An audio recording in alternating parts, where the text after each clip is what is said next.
సంవత్సరాల తరబడి government job కోసం వేచి చూస్తున్నారా? కేవలం 8 నెలల్లో మీ కల నెరవేర్చుకోండి. వెంటనే కింది నంబర్స్‌కి కాల్ చేయండి. నమస్తే రమ్మగారు. నమస్తే చెయ్య. మంచి చందమామ కథ ఒకటి చెప్పండి రమ్మగారు. ఎప్పుడో చదివా. అది చెప్దాం అనుకుంటున్నా. చాలా పేర్లు ఉండేసరికి ఇక ఎందుకు వచ్చిన కన్ఫ్యూషన్లే అని కొంచెం ఊరుకున్నానమాట. ఓకే. సరే వాళ్ళు కాస్త పెద్ద కథ చెప్పాలంటే ఇక అది చెప్పాలి. పూర్వమట ప్రభావతి నగరానికి విశ్వావసుడని ఒక రాజుగారు ఉండేవారు. మన సంవత్సరపు పేరు విశ్వావసు నామ సంవత్సరం. ఈ విశ్వావసుకి 4 కుమారులు ఉన్నారట. 4 చక్కటి వాళ్ళు, దగ్గర వయసు వాళ్ళే. ఆయనకి 4 అబ్బాయిల మీద పరమ ప్రీతి ఉంది. వీడు తెలివి, వాడు తెలివి తక్కువ, వీడు పరాక్రముడు, వీడు కాదు, అలాంటివి లేవు. పేర్లు కూడా చక్కగా జితేంద్రియుడు, పరాక్రముడు, ధవళకీర్తి, అలాంటి చక్కటి పేర్లు. అయితే ఈయనకి 4 అబ్బాయిలకి రాజ్యం ఇవ్వాలని ఉంది. అటా ఇస్తాం. బాగా ఆలోచించి ఆయన ఒక ప్లాన్ వేశాడు. పూర్వం ఈ ప్రభావతి నగరంలో సూర్యకమలం అని ఒక అత్యద్భుతమైన ఒక తామర పువ్వు ఉండేది. బంగారు పుష్పం అది. ఆ పుష్పం ఎక్కడో ఒక గంధర్వుడి వల్ల, యక్షుడి వల్ల, ఈ వీళ్ళ వంశంలో ఎవరికో లభించింది. అది వచ్చినప్పుడు దేశం చాలా సుభిక్షంగా అయిందట. ఎంత సుభిక్షంగా అయిందో అదంతా సూర్యకమలం ప్రతిభేనని చెప్పుకునేవాళ్ళు. ఈయనకి ముందు కొన్ని తరాల ముందు ఉండేది. అది ఎలా అయిందో చౌర్యానికి గురైంది. ఎవరో ఎత్తుపోయారు దాన్ని.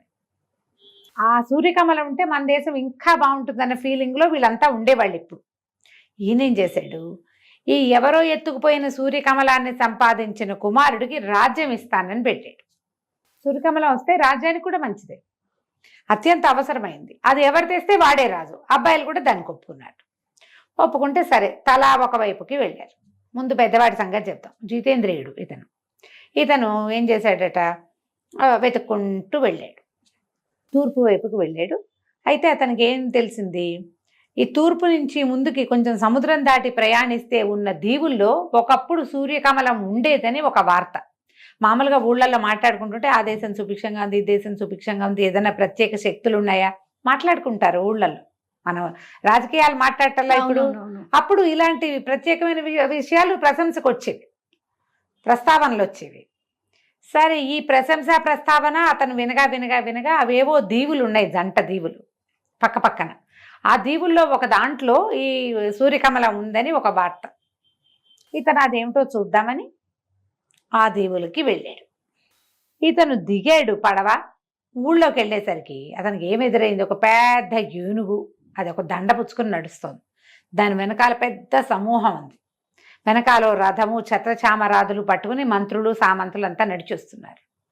ఏమిటా అని చూస్తూ ఉంటే ఆ ఏనుగట ముందుకొచ్చి ఈ అబ్బాయి మెళ్ళ వేసిందంట, రాజుగారి పెద్ద అబ్బాయి మెళ్ళ. ఆశ్చర్యపోయాడు. వెనకాల ఉన్న వాళ్ళంతా మహారాజుకి జై, మహారాజుకి జై, జిందాబాద్ అన్నారు. తనకు అర్థం కాల. 5-10 నిమిషాల జనాల కోలాహలం తగ్గాక తను 2 దీవులకి రాజైనట్టు అతనికి అర్థమైంది. ఎట్లా, ఏమిటి ఇక్కడ ఏం జరిగింది అంటే, అప్పుడు అతను మెల్లిగా ఒక రోజులో పట్టాభిషేకం ఏర్పాట్లు జరుగుతుండగా తెలుసుకున్నాడు. ఈ 2 దీవుల్లో ఇతను మొదట వెళ్ళిన దీవిలోనే సూర్యకమలం ఉండేది. ఓకే. 2వ దీవి వాళ్ళు దీనికోసం ప్రయత్నం చేశారు, ఎత్తుకుపోవడానికి. అది ఎవరి దగ్గర ఉంటే వాళ్ళు బాగుంటారు. ఈ మధ్యలో ఏమైంది, గూఢచారులు కొంతమంది వచ్చారు. తర్వాత మాకు ఇవ్వండి, కొన్నాళ్ళు మేము ఉంచుకుంటాం, కొన్నాళ్ళు మీరు ఉంచుకుంటారు, కానీ ఇలాంటి వార్తలు పుచ్చుకుని కూడా కొంతమంది వస్తాయి. వాళ్ళు వీళ్ళకి విషం పెట్టేసుకున్నారు. విషప్రయోగం జరిగింది. తర్వాత ఈ రాజులిద్దరు, ఈ వచ్చిన గూఢచారులు 2 రాజులకి విషప్రయోగం చేశారు. అరాచకమైపోయింది. ఎంతమంది చచ్చిపోయారో ఆ విషప్రయోగంలో. రాజులు పోయారు, ఆ 2 రాజ్యాల రాజులు. తర్వాత ఈ మధ్యలో ఉన్నారుగా 2 రాజులకి మధ్యలో ఉన్న గూఢచారులు, తర్వాత వార్తాహరులు, మొత్తం గుంపంతా చచ్చిపోయారు విషప్రయోగం వల్లే.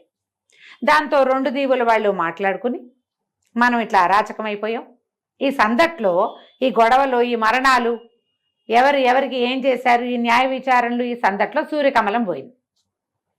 ఇక్కడి నుంచి అది అపహరించబడింది. దాంతో రాజు లేడు. చాలా కాలంగా రాజు లేకుండానే ఉన్నారు వాళ్ళు. ఉండి ఇట్లా కాదు, రాజును సెలెక్ట్ చేసుకునేందుకు ఒక మార్గం చూద్దామనుకుని ఏం చేశారు, 2 రాజ్యాల వాళ్ళు కలిసి పెద్ద మనుషుల ఒప్పందం కూర్చుని, సరే ఒక ఏనుగును వదిలి పెడదాం, ఎవరికి ఏనుగు పట్టం కడుతుందో చూద్దాం, దండేస్తే వాళ్ళకి పట్టం కడదామని డిసైడ్ అయ్యారు. అది ఈ జితేంద్రుడికి పట్టం కట్టింది ఆ ఏనుగు. సరే ఇతను రాజు అయ్యాడు. ఇతనికి అయ్యో సూర్యకమలం మిస్ అయిందే అని తెలిసింది. కానీ అతనికి అనిపించింది ఆ సూర్యకమలం కోసం ఇంతగా 2 రాజ్యాలు అరాచకమైపోయే పరిస్థితి వచ్చింది. ఆ దిక్కుమాల కమలం లేకపోతే ఏం పోయింది? పైగా 2 దీవులకు రాజయ్యాడు. తండ్రి రాజ్యం 1, అందులో 4 తమ్ముళ్ళు పోటీ, మొత్తం 4 అన్నదమ్ముల పోటీ. ఇక్కడ ఏముంది? అది హాయిగా ఉంది. అందుకని ఏం చేశాడు, తండ్రికి ఉత్తరం రాశాడు, మీ రాజ్యం నాకొద్దు, ఎప్పుడైనా కుదిరినప్పుడు వచ్చి కనపడతాను, మీరు కూడా ఇక్కడికి రావచ్చు, తమ్ముళ్ళు కూడా నా దగ్గరికి రావచ్చు, నేను రాజు కాబోతున్నాను, అయిపోయాను, ఈ రాజ్యంతో మీకు స్నేహ సంబంధాలు నేను నెరవేరుస్తాను, సూర్యకమలం కోసం నేను ఇంకా వెతకను అని ఉత్తరం రాసి పంపించేశాడు. ఒక అబ్బాయి విరమించుకున్నాడు. సరే రెండో వాడు తన దారిని తాను బయలుదేరాడు. ఈ శత్రుంజయుడు అలాంటి పేరున్నవాడు బయలుదేరితే ఏమైంది, అతనికి ఈ కొన్ని రాజ్యాల్లో ఇక్కడుంది అక్కడుంది వార్తలే, అక్కడి నుంచి కూడా అపహరించబడింది, ఇవన్నీ తెలుస్తున్నాయి. సరే వెళ్తే ఏమైంది, ఇప్పుడు కోవిదార రాజ్యానికి వెళ్ళాడు అతను. ఈ కోవిదార రాజ్యంలో ఏమిటి, అప్పుడు మంచి సందడిగా ఉంది. రాజకుమార్తెకి ఇది స్వయంవరం చాటించారు. ఎక్కడెక్కడి రాజులో వచ్చారు. ఇతనేమనుకున్నాడు, ఇంతమంది రాజులు గుమిగూడిన చోట సరదాగా వెళ్తే ఆ డైనింగ్ హాల్లోనూ ఎక్కడో ఒక చోట మాట్లాడి ఎక్కడ సూర్యకమలం ఉంది ఆనుపాను తెలుస్తాయి కదా. అందుకని ఇతనేం చేశాడు, ఎలాగో మంచి పంచకళ్యాణి వేసుకెళ్ళాడు. ఫలానా రాజ్యం రాజస్వామస రాజకుమారుడు రాజుగారి అబ్బాయిని, ప్రభావతి నగర రాజకుమారుడిని, నా పేరు ఇది ఏదని వివరాలు రాసి రిజిస్టర్ చేసుకున్నాడు. అందరితో పాటు ఇతను కూడా సభలో పోయి కూర్చునేసరికల్లా అతను ఎదురుగుండా నడిచొస్తున్న రాజకుమార్తె ఇతని మేడలోనే దండేసింది.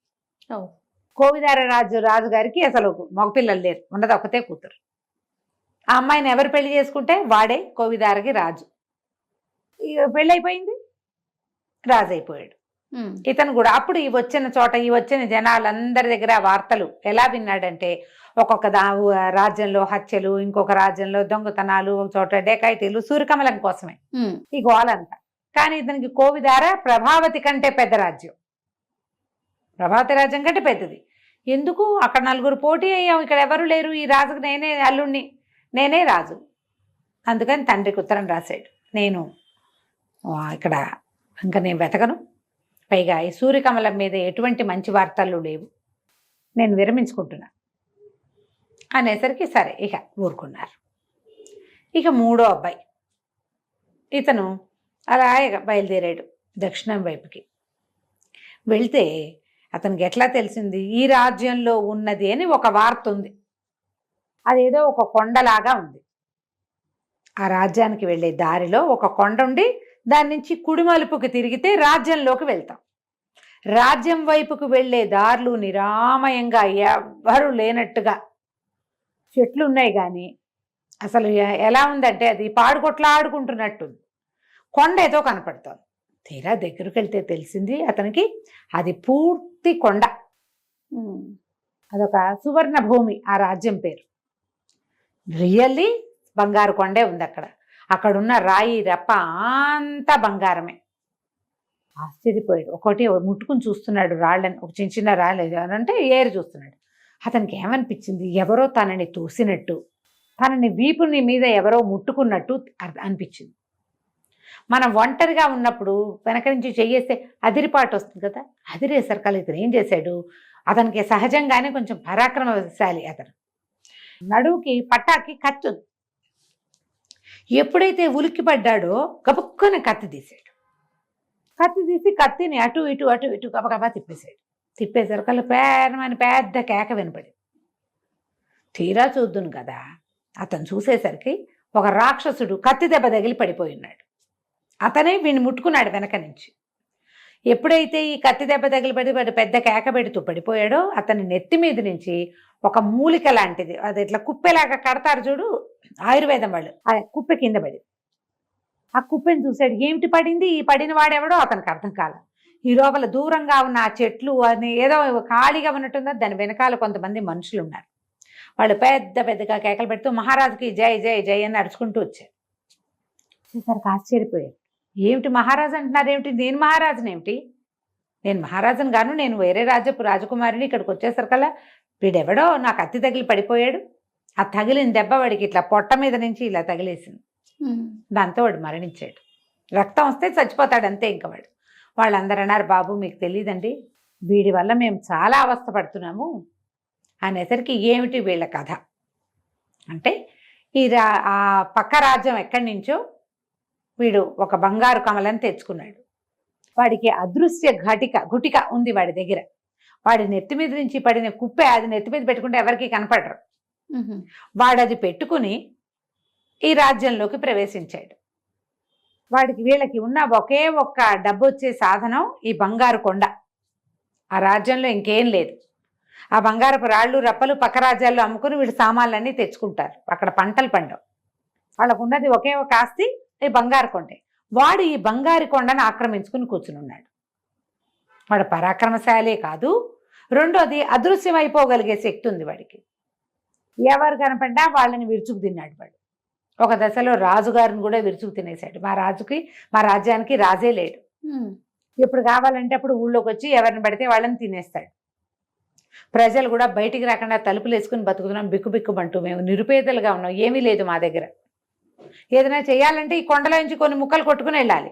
ఇక్కడికి వస్తే వీడు పట్టేస్తాడు, ఎవరిని చంపేస్తాడో తెలియదు. దాంతో బిక్కుబిక్కుమంటూ బతుకుతున్నాం. మా రాజ్యం ఏమో అరాచకం అయిపోయింది, చాలా బాధపడుతున్నాము. కాకపోతే వాడిని మీరు చంపటం వల్ల మీరే మాకు రాజని మేము ఫిక్స్ అయ్యాం అనేసరికి బాగానే ఉంది.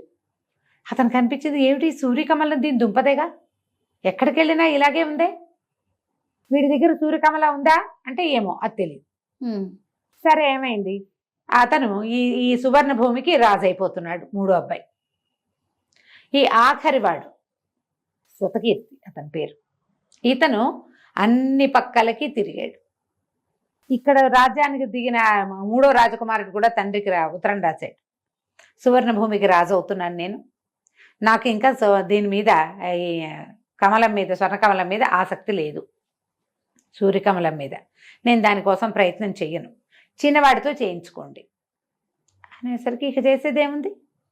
సరే రాజుగారు సరే అనుకున్నారు. ఆయనకు వెళ్ళింది ఉత్తరం. నాలుగో అబ్బాయి బయలుదేరి వెళ్ళిపోయాడు కదా.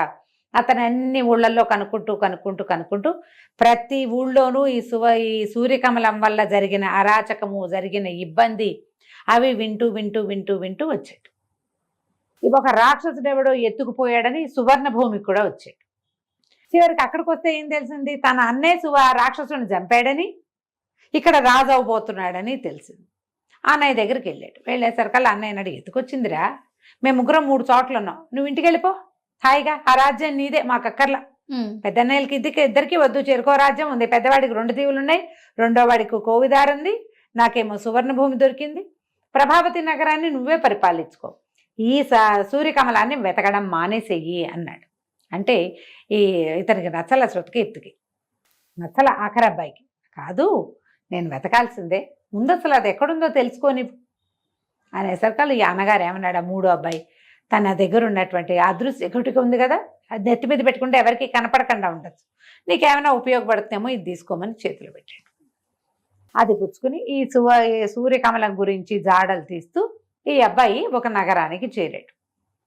చేరితే అక్కడ ఒక పెద్ద గొడవగా ఉంది. ఏమిటట, మా రాజ్యంలో సూర్యకమలం ఉంది, అది ఎవరో దొంగతనం చేశారు. అయ్యో. ఆ సూర్యకమలాన్ని పట్టుకున్న వాడికి రాజకుమార్తెనిచ్చి పెళ్లి చేస్తామని చాటింపు. సరే వెళ్ళేసరికల్లా ఆయన ఎలా పోయిందో ఎవరు చెప్పటల్లా. ఇప్పుడు పోయింది, ఫలానా గుట్లో పెట్టాం, ఫలానా మందిరంలో పెట్టాం, ఫలానా రోజు పూజ చేసాం, మర్నాటి నుంచి కనపడలేదు, అలాంటిది ఏదో ఒక వివరం ఉండాలిగా. ఆ వివరాలు ఎవరికీ తెలియదు, ఎప్పుడు పోయిందో తెలియదు, పోయింది అంటున్నారు అంతే. సరే ఇతను ఏం చేశాడు, రాజుగారిని నిలదీద్దాం అనుకున్నాడు.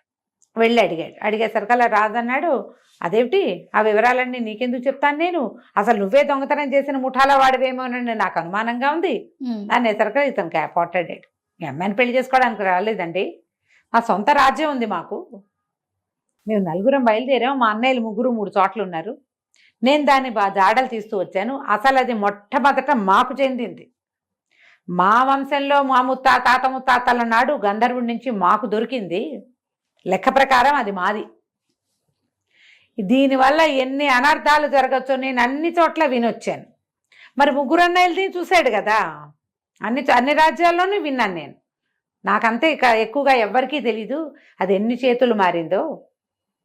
సూర్యకమల గురించి తెలుసుకున్నాకే మీతో మాట్లాడతానన్నాడు. ఇక ఎవరెవరెవరెవరినో ప్రశ్నించాడు. ఒక్కళ్ళు కూడా దాన్ని చూసిన వాళ్ళు కానీ దాన్ని దొంగతనం జరిగిందని నిర్ధారించగలిగిన వాళ్ళు కానీ అతనికి కనపడలేదు. అయితే ఏమైంది, ఒక అడవిలో ఇంకా దొంగలు ఉన్న ప్లేసులు చూడడం మొదలుపెట్టాడు. దొంగలు ఫలానా చోట ఉంటారని, అడవుల్లో కొంతమంది దాక్కునేందుకు హైడింగ్ ప్లేసులు ఉంటాయి కదా, వాటి వెనకాల తిరుగుతుంటే ఒక ముని కనపడ్డాడు ఇతనికి. ఈ మునిగారు ఏమైనా చెప్తాడేమో, కనీసం ఆయన జ్ఞాన దృష్టితో చూసి చెప్తాడని ఈ కుర్రాడు రాజుగారి ఆఖరి అబ్బాయి అక్కడికి పోయాడు. వెళ్ళేసరికల్లా ఏమైంది, ఎప్పటికీ ముని కళ్ళు తెరవలేదు. ఇంతలో ఒక ముగ్గురు మనుషులు వస్తున్నారు. ఈ వచ్చిన వాళ్ళు ఎవరు, అతను దొంగలని అక్కడక్కడ తెలుసుకున్న వాళ్ళు ముగ్గురు ఇక్కడికి వస్తున్నారు. ఇతను ఏం చేశాడు, నెత్తి మీద అదృశ్య గుటిక పెట్టుకుని ఒక పక్కన నుంచున్నాడు. అతను ఉన్నట్టు వాళ్ళకి తెలియదు. వీళ్ళు మాట్లాడుకుంటున్నారు. ఆ మునిగా వేషం వేసుకున్నాడు వాడు దొంగే. ఓహో. వీళ్ళు ఏమనుకుంటున్నారు, అసలు అది పోయిందో లేదోనండి, రాజుగారే దాచేసి అబద్ధం చెప్తున్నాడేమో. 4 ముఠాలు ఉన్నాయి మన ఊళ్ళో, మేము 4 ముఠాలని కనుక్కున్నాం, ఎవ్వడూ అది కొట్టేలా, దొంగతనం చేయలే. మన వల్ల కాకపోతే ఎవడి వల్ల కాదు, మనమే పట్టుకోలేకపోయాం దాన్ని. రాజు మీదే మాకు డౌట్గా ఉంది, రాజు పోకుండానే పోయిందని చెప్తున్నాడేమో అనేసరికి ఇతనికి అనిపించింది ఇది నిజమై ఉండొచ్చు. ఎక్కడైనా వస్తువు పోతే ఫలానా రోజు ఆ వివరాలు వస్తాయి బయటికి, ఏ వివరమూ లేదు ఇక్కడ. సరే ఏం చేశాడు, ఇక్కడి నుంచి వెళ్ళిపోయాడు. వెళ్ళి రాజుగారి దగ్గరికి వెళ్ళి ఏమన్నాడు, మీ అమ్మాయిని నాకు ఇచ్చి పెళ్లి చేయండి, మీ సూర్యకమల ఎక్కడుందో నాకు తెలుసు అన్నాడు. అనేసరికి రాజు అన్నాడు, ఏది నా చేతిలో పెట్టు నాకు చెప్పన్నాడు. మీ చేతిలో పెట్టడం ఎందుకంటే మీ దగ్గరే ఉంది, ఎక్కడో దాచిపెట్టారు, బయటికి తీయండి, మీ ఇంట్లో నుంచి అది బయటికి వెళ్ళాల అనేసరికి రాజు గతుక్కుమనిపోయాడు. ఆయన ప్లాన్ వేసాడు అట్లా. ఎందుకంటే ఈ సూర్యకమలానికి మొదటి రోజు నుంచి అది ఒక్కసారి ప్రభావతి నగరంలో నుంచి బయటకు వచ్చాక ఎన్నిసార్లు దొంగతనం చేయబడింది. దాని లక్షణం అది. తన దగ్గర నుంచి కూడా పోతుందని ముందుగానే దాచిపెట్టి పోయిందని చెప్తున్నాడు. సరే ఆయన అన్నాడు గతుకుమని, ఇప్పుడు ఒకవేళ ఇప్పుడు ఇలా చేసినా మా అమ్మాయి నీకు ఇచ్చి పెళ్లి చేస్తే నువ్వేం దక్కించుకోలేవు, అది ఇక్కడే ఉందని తెలిసిందంటే దొంగతనానికి జరిగిపోతుంది. నువ్వు తెలుసుకోకపోతే ఇక జరిగేదేం లేదు, ఎవరు చెప్పేవాళ్ళు లేరు కాబట్టి మా పిల్ల పెళ్ళి నేను వేరే చేసేసేవాడిని, ఇప్పుడు నేను ఒప్పుకున్నాను కాబట్టి సరే పెళ్లి చేస్తాను పట్టన్నాడు. ఈ అబ్బాయి అన్నాడు, మరి నాకు అది కట్నంగా ఇస్తారా అని అడిగితే ఇస్తాను. పెళ్ళయింది రాజకుమార్తెకి, ఈ అబ్బాయికి, ప్రభావతి నగరపు ఆఖరి రాజకుమారుడు. చక్కగా బ్రహ్మాండంగా పెళ్ళైతే సరే రాజుగారు ఏం చేశాడు, సూర్యకమలాన్ని లోపల నుంచి పట్టుకొచ్చి ఈ అబ్బాయే కనిపెట్టాడని ప్రకటించి సూర్యకమలాన్ని తీసుకొచ్చి యువరాజు చేతిలో పెట్టాడు. ఆ యువరాజు ఏం చేశాడు, చక్క పెళ్ళికి అగ్నిహోత్రం పెడతారు కదా, ఏదో మంత్రం చదువుతూ ఈ సూర్యకమలాన్ని అగ్నిహోత్రంలో వేసేసాడు. వేసేసరికి లబలబలాడిపోయాడు రాజుగారు. అయ్యో ఇంత పని చేసావా, ఇది పోగొట్టేసావంటే మీకు తెలియదండి దీని సంగతి, ఇది నిజానికి దీని హక్కుదారులు సొంతదారులం మేం కదా. ఈ సంవత్సరంన్నరగా ఎన్ని చోట్లకి తిరిగాను నేను, ప్రతి చోట ఇది సృష్టించిన విధ్వంసాన్ని చూశాను. ఇది ఏ ఊళ్ళోకి వెళ్తే ఆ ఊళ్ళోనూ, ఇది భూమి మీద ఉండవలసిన వస్తువు కాదు. పైగా ఇది ఎక్కడుంటే అక్కడ సుభిక్షంగా ఉంటుందని మీరు చెప్పుకుంటున్నారు కానీ అలాంటి దాఖలాలు ఏం లేవు. ఇది ఉంటే సుభిక్షంగా ఉండేటట్టయితే 2 దీవుల్లో వాళ్ళు ఎందుకు చచ్చిపోయారు, చచ్చిపోకూడదు కదా. మరణాలు లేకుండా లేనే లేదు. సుభిక్షతకేముంది, మనం జాగ్రత్తగా రాజ్యం చేసుకుంటే సుభిక్షంగానే ఉంటుంది. దీన్ని మీరు నాకు ఇచ్చారు, నాకు దీని అవసరం లేదు, మీ అమ్మాయిని ఇస్తే చాలు అని చెప్పేశాడు. రాజుగారు లబలబం అన్నాడు కానీ ప్రజలు అందరూ చూశారు. సూర్యకమలం కాలిపోయింది అనేది అన్ని రాజ్యాలకి వ్యాపించేసింది. దాన్ని అగ్నిహోత్రంలో వేసేసారని. ఇతను ఏం చేశాడు, యువరాజు ఈ రాజకుమార్తెని భార్యను వెంబడి పెట్టుకుని ప్రభావతి నగరానికి ప్రయాణమై వెళ్ళిపోయాడు. వెళ్ళి తండ్రికి ఏం జరిగింది, తను ఎలా చేశాడు, ఎట్లా సూర్యకమలాన్ని అగ్నికి ఆహుతి చేశాడో చెప్పేశాడు. రాజుగారు సంతోషించాడు. ఇక దానివల్ల ఏ సమస్యలు, దానికోసమే రాజ్యాలు కొట్టుకు తెచ్చారు, ఎప్పుడు దొంగతనమే. ఇక ప్రభావతి రాజ్యానికి ఆఖరి అబ్బాయిని రాజుని చేశారు. కథ కంచికి మనం ఇంటికి.